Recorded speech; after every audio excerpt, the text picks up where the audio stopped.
Today, I want to share my quarter one stats with you. Welcome or welcome back to the library. I'm Lily, and this is Lily in the library. My little Milky Way, shining where the dark can't stay. Don't say much, I hear you in the quiet. So I do want to go into a brief rundown of all the books I read in this first quarter. There are 27 of them. But first, I do want to get into some statistics because that is one of my favorite things to watch. So I also love compiling them and looking back at statistics of my own reading. So I thought I would share that with you. And like I said, I have read a total of 27 books in this first quarter, 13 in January, 6 in February, and 8 in March. So clearly I was much more active in January. For my total page count of the first quarter, it breaks down to 7,616 pages, which is approximately 2,500 over each month, breaking down to about 84 pages a day, which isn't super great. I would like to be hitting that 100 page mark every day, but things happen. Sometimes it's just not going to be realistic for me. I'm not going to beat myself up too much about it, but that is always going to be a goal I'm going to strive for. Out of those 27, unfortunately, only 7 of them were actually from my library. 18 of them were ARCs and 2 were from Amazon. But they weren't purchases, they were part of the Amazon Prime. Like, you can read and listen to them. So they're free with Prime. So I don't think I read any books that I purchased in the first quarter. As for the format or the way in which I consumed these books, I had 10 books that I only listened to the audiobook, and those could have been, I did have a few art copies that were advanced listeners copies. I also listened to a lot of books from the library. I try not to buy audiobooks if I don't need to. 12 of them were ebook only. And again, I do borrow ebooks from the library. I try not to really do ebooks too much with the exception of my ARCs because obviously that's not really up to me. And I'm always happy to receive an ARC in whatever capacity. But I do struggle more just doing an ebook or a physical book. A lot of times I do need that audio just to help me read a little bit faster. And then 5 of the 27 were immersive reads. I think in my second quarter, that number is going to be a lot higher because I have been seeking out more books and arcs that I can read immersively. Now, getting into the genre breakdown, which I have found to be very interesting in this first quarter. 14 of the books were romance books, and I found that crazy because I don't think I've ever read that many books, any romance books, in a year prior to this. I think I mostly read like thriller, horror, suspense, literary fiction, manga. I don't think I read that much romance, but I wasn't really keeping track of that in the years previous, so I will only really know from here on out. I also read 4 thrillers, 4 that were classed as manga or graphic novels, 3 horrors, and 2 historical fictions, which oddly enough, I kind of read like back to back. I read them both in the same month and read around the same time. My average star rating for the quarter broke down to 4.125. January I had a 3.7 average, February was a 4.3, and March was a 4.375. So overall, I really did have a good first quarter in my opinion. I had 10 5 stars, 11 4 stars, 2 3 stars, 4 2 stars, no 1 stars, and I did end up DNFing 2 books. I'm going to try and kind of speed through this because I had already recorded all of January and then my microphone died. So here's to hoping this one is not going to die and I'm going to be able to get through all of this. I started the year off with Mary Ever After by Tessa Bailey. It was a 2 star. I didn't enjoy it. This month for me was just like not it. It was part of a little Amazon series. This one and the next book, I think there's like 4 or 5 novellas in this series, and I just didn't enjoy it. Next up, I had With Any Luck by Ashley Poston, which I actually did enjoy. It was a 4-star read for me. It was a cute little like wedding where shit goes off the rails so fast, and it was so fun. The Never King by Nikki St. Crow was a huge surprise to me. It's a Peter Pan retelling, but like super dark. I had a great time with this. It was so fun, so smutty. Like, was there a real plot? Loosely, sure, enough of it, and there was enough of a plot for me to care about it, but also the smut was very prominent. I would say definitely check your trigger warnings. Definitely go into this knowing that it is mostly smut, less plot. I had quite a lot of arcs this month, the first of which was Dashing Through the Snow by Liza B, and it was a flop for me. It was a paranormal reindeer romance, and from the synopsis, from the teasers, from the tropes, I was thinking, this is for me. It was not. I did not have a good time with this. I didn't like a lot of the things that were being said back and forth, a lot of the choices that were being made. And I just had such a hard time. Like, I feel like the author wasn't quite sure how they wanted the transformative or shifter part of the romance to work. So I had such a hard time seeing that in my head. And in the end, I really didn't like the ending either. Ooh, I also didn't like the little like storytelling narrative that would come in periodically. That could have been completely cut out for me. Then I read A Holiday Fling by Ellen Jacobs, and this was abysmal. One, I know it's an arc, and yes, there's going to be typos. Yes, there's going to be errors, but the amount of grammatical errors and typos in this book was ridiculous. It was as if no one has ever looked at this book before, not this book is about to be published. And aside from all of the errors and plot holes, there is a huge discrepancy at the beginning of the book. We're told our main character is from LA. She is coming to this small town, I believe in Colorado, to escape from her life in LA, her family, everything. Like, she doesn't want to do Christmas there, yada, yada, yada. At the end of the book, she is going back to Chicago. This threw me so hard that I had to go back to the beginning of the book to make sure that I didn't misunderstand that she was from LA, or that I had missed something along the way. I then followed up with some reviews where everyone else also was like, what do you mean she's going back to Chicago? I thought she was from LA. So for me, this probably should be a 1-star because that is such a glaring issue.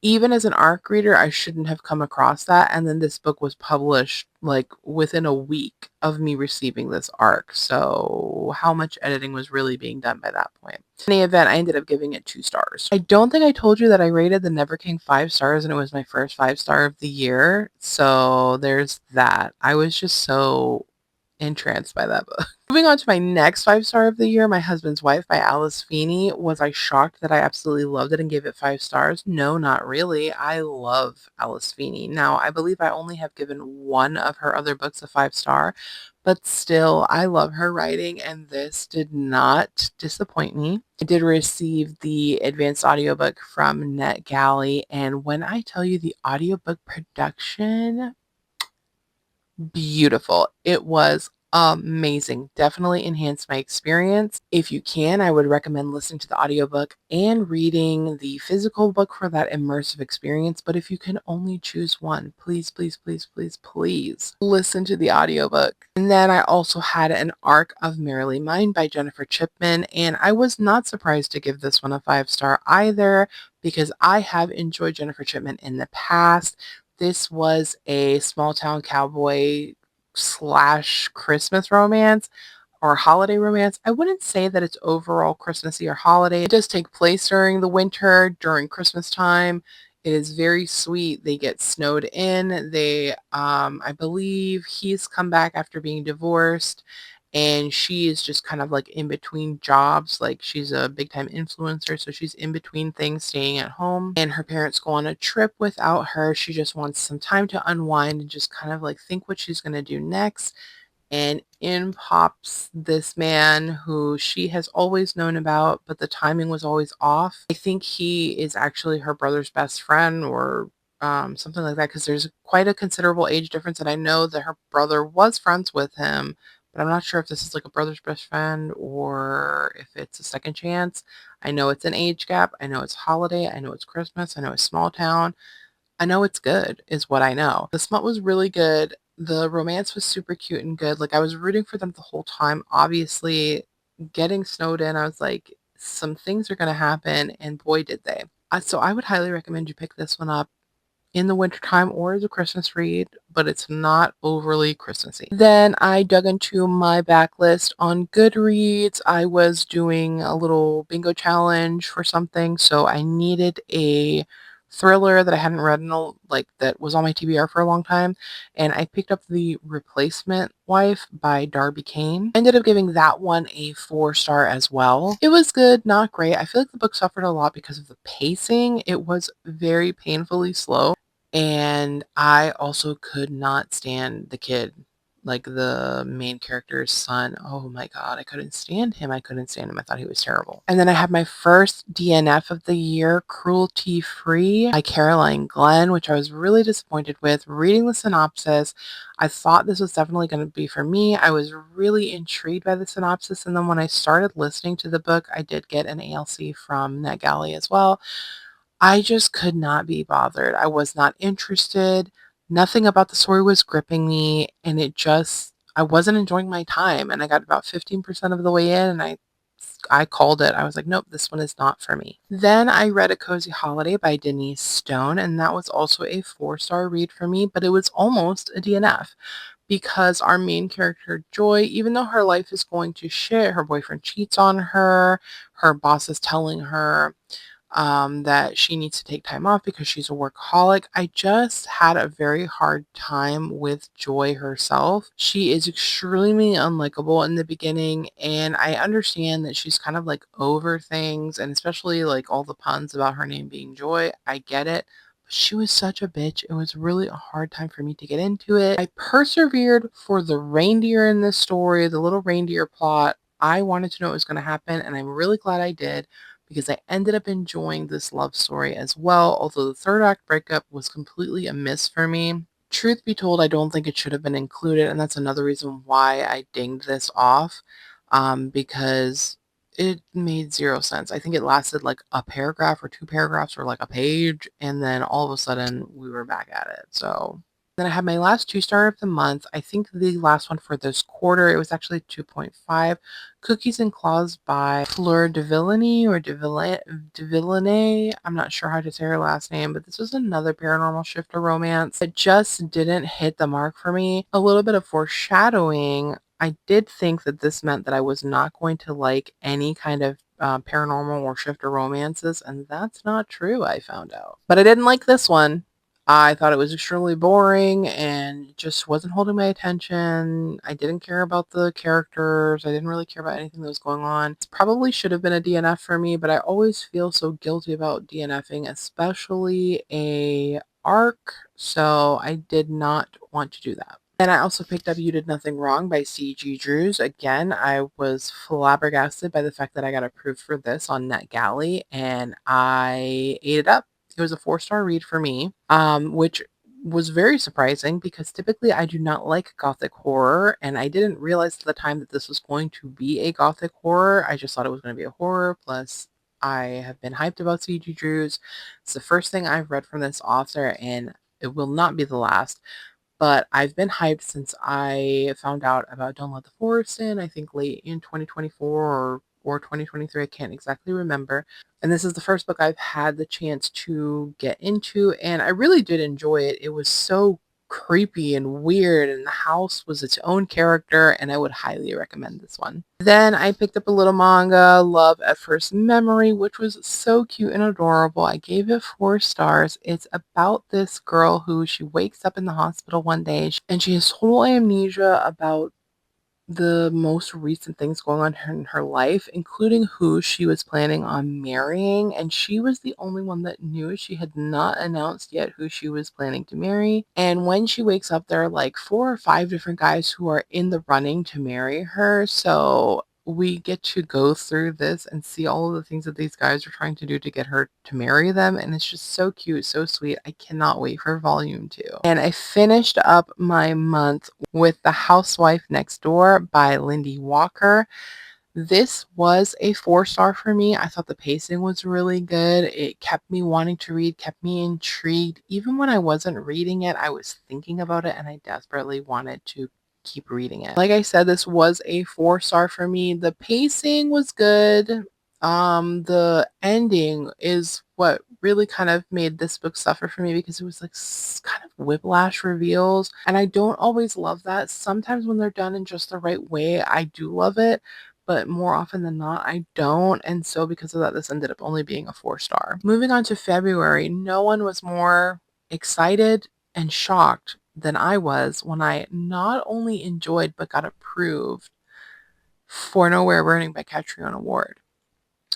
Yes. So I read the synopsis for this one on NetGalley, saw it, and I was like, I'm going to shoot my shot. I'm just going to do it. And I got approved. And then I read it, going into it knowing that I may not like it because it's Catriona Ward. Because when I tell you, I read the last house on Needless Street, and I hated most of my time with that book. I literally kept reading for the cat, if you know, you know, and finding things out in the end. I was not happy with that book at all.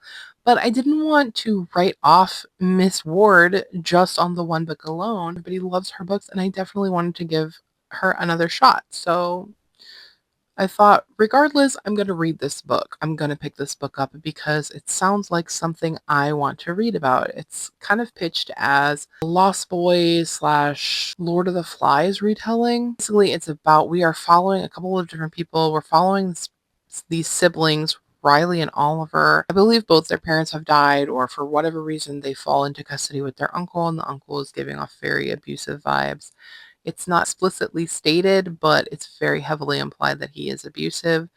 And one day they decide to run away and they end up going to Nowhere, which is a place that lost children go. We are also following in the future, I believe his name is Mark and his partner, Kimball. I can't remember. We're following these two as they investigate things. I can't remember exactly what he's investigating. I'm pretty sure he's investigating the Nowhere House. I don't remember what the whole scope of his investigation is.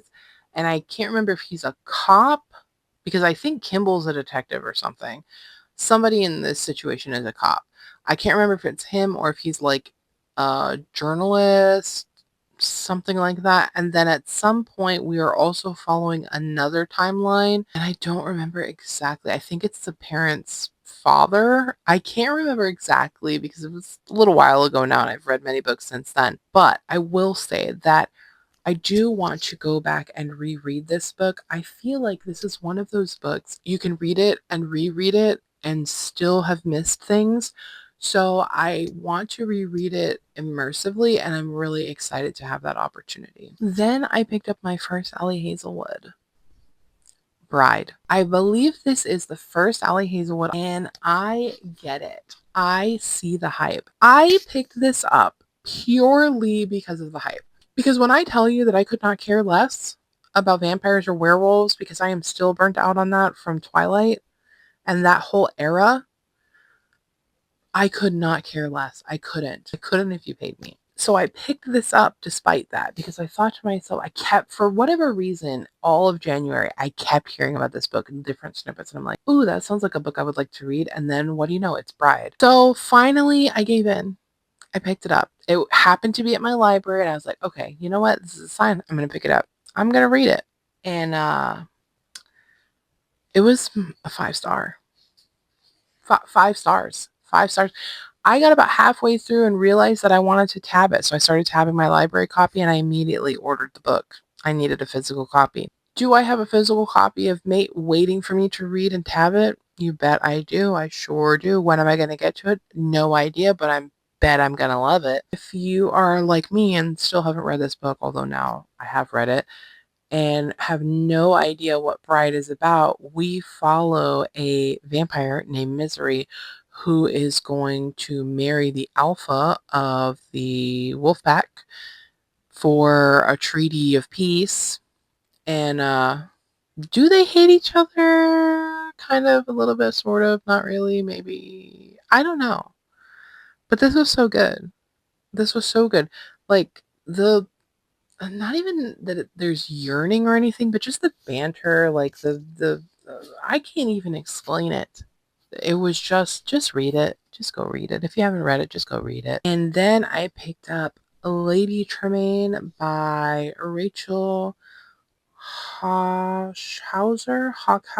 I'm not sure how to say her last name. Another glorious 5-star read. This one is a Cinderella retelling, and that's why I'm saying I think now I just need to start seeking out the retellings because this book was so good. It was so good. I loved my time with this book. It was amazing. It was such a different perspective and point of view that I honestly never even thought about it, for one. Two, I just would have never, I don't know.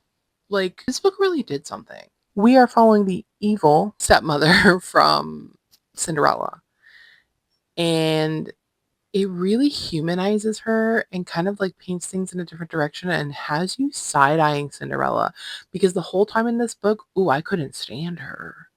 I couldn't stand her. I thought, oh, well, this really is a definition of there are two sides to every story. Technically, there's three sides to the truth. There's yours, mine, and the truth. This was good. So this was my first historical fiction of the year, and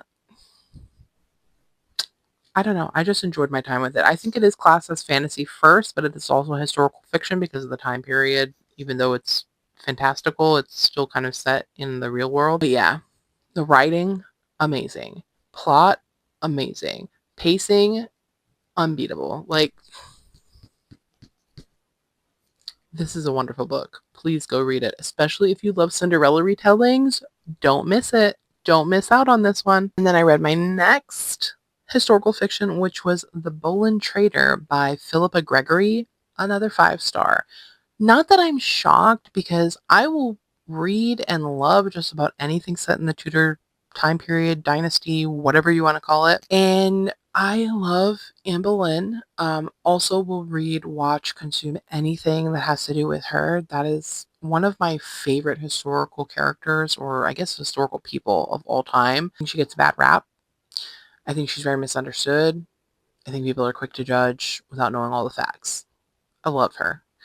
Anyway, so this one picks up at the tail end of her reign where I think she's pregnant with the last child and she's about to have a miscarriage and then it goes through her downfall and all that. But we're actually coming at it from the perspective of Lady Jane Boleyn. If you didn't know, is what is his name? Anne's brother, which I'm blanking on his name right now. I can't believe that. I can't believe I can't think of his name. George. Anne's brother, George, his wife is Jane. And we see her like manage to survive through this whole Boleyn scandal and survive another queen and her inevitable demise with Queen Catherine, who was probably one of the most tragic situations of Henry's wives, if we're being real. And I have to say, after reading this book, like obviously it's, there are some real events sprinkled in there. It has a real timeline. Some other things are imagined or reimagined or completely made up. And the way the author went about it, this book sucked me in. Couldn't wait to read this book.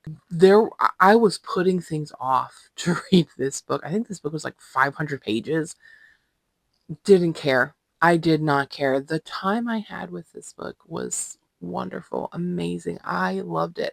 Now I want to go back and read everything she's written, not just about the Tudor time period, but she has a lot of books about the Tudor time period or the Tudor family, and I am here for it. I want to read everything this woman has written. I also because I listened to it and I borrowed the physical book from my library, which I kind of want to buy the physical book now, just because I love this book so much. I kind of just want to have it in my collection. I stayed and listened to the little author interview at the end, and it was just, I don't know, like, it just endeared me to the author more and just made me want to read her books more, even though I already wanted to read all of the books she's written. So, yeah, I just had a really good time with this book and the author. Then I picked up volume 13 of Spy Family. Not much I can tell you without really giving anything away. This one kind of missed the mark a little bit for me. It was a little bit of a filler, kind of boring, kind of just like background, but you know, it is what it is. Obviously, the series has been going on this long. I know we're going to have some filler volumes. It is what it is. Was it horrible, bad? Absolutely not. Didn't discourage me from continuing the series. Just wasn't like super hyped and exciting as I'm used to. And the last book I picked up in this month was For Human Use by Sarah G. Pierce, and that got 4 stars for me. This book was so weird and bizarre and a lot of other words that I can't even say. I think it is classed as like a sci-fi or romantic horror or something. I wouldn't say it's necessarily horror, definitely sci-fi. Kind of, I mean, there are some comedic parts in here, don't get me wrong. I was laughing reading this book, but it's really weird. So imagine like Tinder, but for dead bodies. What you do with the bodies is your business. We're just gonna leave it there. You pick up the book. You let me know, because then I kicked off March with another 5-star, which ended up being the next volume of Spy Family Volume 14. Had a really great time with it. Again, can't really get into it too much because we are so far into the series at this point. It's about a family that nobody in the family knows what the other one is actually doing. So I'll just leave it there. But yeah, it's a really good story. And then I had a 4-star with Storm Warning by Ella Embers. And this is a cowboy romance set in the 90s. It's so nostalgic. I think it's set in the 90s/2000s. It's so nostalgic. It was so good and so sweet and so cute. Like swooning, yes. Cowboy, yeah. This was like such a true cowboy romance. I really loved it. I believe this one is also a second chance romance. I don't remember. I think this is the one that was the second chance, but it was so good. It was so good. I had such a fun time with it. Oh, and then I picked up a little graphic novel from NetGalley. I got the archive called How Lucky Am I by Christian Watson. 5 stars easily. This book had me in tears in the best way. It's really a series of illustrations from the author with some quotes and just thoughts, and like something about this book touched me and healed me and hurt me in a way that I can't even describe to you. It is so beautiful, and I cannot wait until this is available for purchase because I will be purchasing this book. I need it in my life. I want to keep reading it. It's very short, but it's just so good. It's so sweet and so heartfelt and so it just stuck with me. And then I read If You Keep Me by Helena Hunting, which was also a 5-star, which kind of shocked me because it's a hockey romance. And while I do enjoy sports romances, I don't always enjoy hockey romances. So I was a little bit taken aback. But when I tell you this book was so good, as somebody who doesn't really give a crap about hockey, I didn't find myself caring anymore. But I didn't mind that hockey was talked about because I don't know, the way they were talking about it, it just didn't seem overwhelming. It didn't make the whole book about hockey, and I don't know, it was just really good. But also, so we have our main characters, which it's an age gap. It's an age gap, and I loved it. Our main characters are we have a successful hockey player and a she's in college and she's a dancer, I believe. I I think she's a ballet dancer or she's just a dancer. Either way, we talk about both of these things equally. I don't know. It was just like it was a romance. It was good. It was great. The spicy scenes were good. The romance was good. Like, were there heartbreaking scenes? Absolutely. Absolutely. But I loved it all the same. 5 stars. Then I picked up another Kate Alice Marshall, the new one that she had released this year, which was The Girls Before. Also, another surprising one because Kate Alice Marshall and I've got one book that I liked from her, one book that I hated. And it was a case of the whiplash ending. I did not love that at all. This one got a 4-star for me. The writing was good, pacing was good, twist had me a little whiplashy, but not as much, but it threw me. The way she handed out these red herrings and I was following them so naturally, and then you find out it's a red herring. Ooh,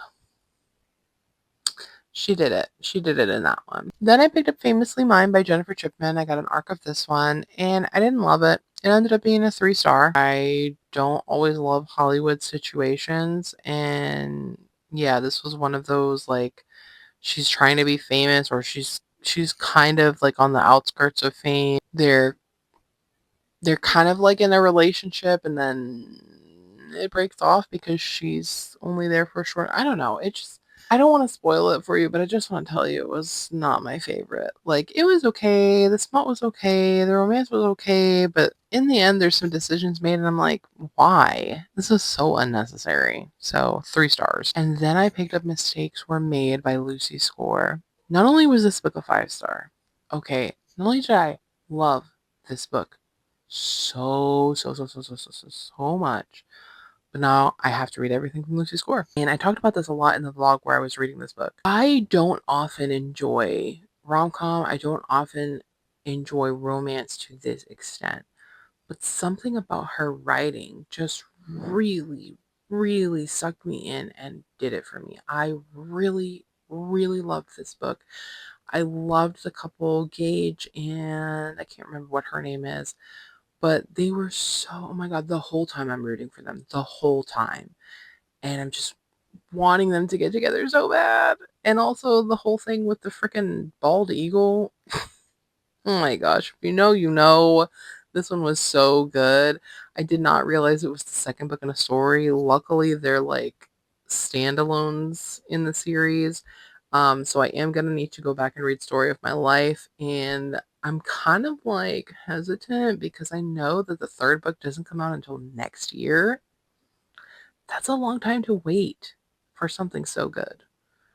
But I'm just gonna have to binge her backlist and hope that that will tide me over until we get the next installment. And then I did have my second DNF of the quarter, which was Royally Rebellious by Maud Winters. I didn't love it. I couldn't figure out what time period we were in because there was things that was leading me to believe that we were like in another time period and also things that were leading me to believe that we were in present day. I hated this was an ALC, so I hated the narrator. I could not get over her voice and just I don't know. It just everything was taking me out of the story. I couldn't get into it. Ugh. So I got to I think about like 10 or 11% and I called it. I was like, "No, I can't do this anymore." And then I finished up the month with Every Summer After by Carly Fortune, and that ended up being a 4 star, and that was my last read of the quarter. I did enjoy my time. This was another author that I hadn't read anything from before and will now happily read more from in the future. I am very excited to open up my world to these things that I thought I wasn't going to like. And now here we are. And that's really why I started that new series on my channel about me reading books I don't think I'm going to like because I have had so many surprises this year. We're only just past the first quarter. And already I have been questioning my own taste because why are all of these books that I would normally pass on hitting me so good? So that is going to wrap up my quarter one recap. I would love to hear from you guys in the comments how your quarter one has gone. Are you on track for your goals? Do you have goals? What are they? What did you read? What is your favorite book of the quarter? It's so hard for me to decide, but I think my favorite book of the quarter, so hard for me to decide because there were so many good books this quarter. Definitely Mistakes Were Made is a top contender, but so is The Boleyn Trader, so is Lady Tremaine, so is How Lucky Am I, so is Bride. Like I feel like I've had such a good quarter, I can't even tell you what my favorite book is. Can't wait until I have to decide what my book of the year is going to be because if we're only in quarter one and it's this hard, oh my goodness. So if you guys made it this far, leave a little star emoji if you want, if you don't have anything else to say. And hopefully you will subscribe so you can be here for the next upload. And that's going to do it for me today. So I will see you guys in the next video. Bye.